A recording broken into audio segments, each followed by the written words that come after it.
Chers membres d'Église et chers amis, bonjour. Les chapitres 5, 6 et 7 de l'Évangile de Matthieu contiennent peut-être le discours le plus célèbre de Jésus et collectionnent nombre de ses paroles devenues proverbiales. Je ne peux que vous inviter à régulièrement, si vous en avez la possibilité, lire et relire ces chapitres. Jésus conclut ce long discours par une dernière parabole dont je vous lis le début, les versets 24 et 25 du chapitre 7 de l'Évangile de Matthieu. Ainsi, quiconque entend de moi ces paroles et les met en pratique sera comme un homme avisé qui a construit sa maison sur le roc.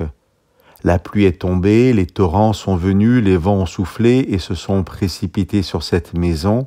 Elle n'est pas tombée, car elle est fondée sur le roc. Jésus, à la suite, traitera de fou celui qui n'aura pas écouté ces paroles, fou comme celui qui construit sa maison sur le sable. Cette comparaison qui oppose le sage, l'avisé, et le fou, l'insensé, se retrouve chez Matthieu aussi à la fin de son évangile, dans la première parabole du chapitre 25.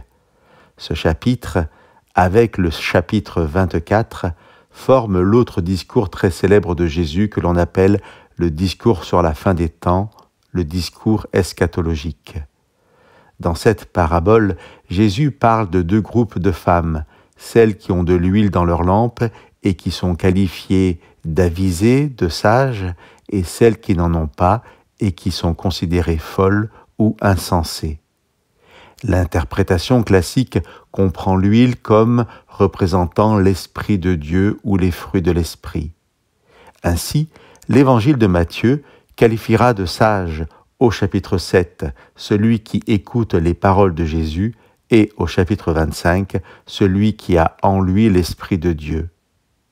Nous allons retrouver ensemble l'Esprit et la parole au chapitre 6 de la lettre de Paul aux Éphésiens, où Paul nous invite, entre autres, pour résister aux difficultés de ce monde, aux attaques de l'ennemi, où Paul nous invite à prendre le casque du salut et l'épée de l'Esprit qui est la parole de Dieu.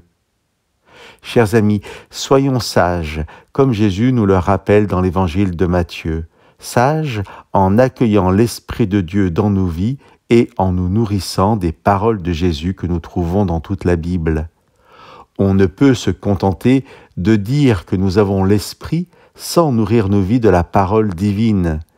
Et nous ne pouvons pas lire cette parole sans qu'elle soit éclairée par la puissance de l'Esprit de Dieu en nous.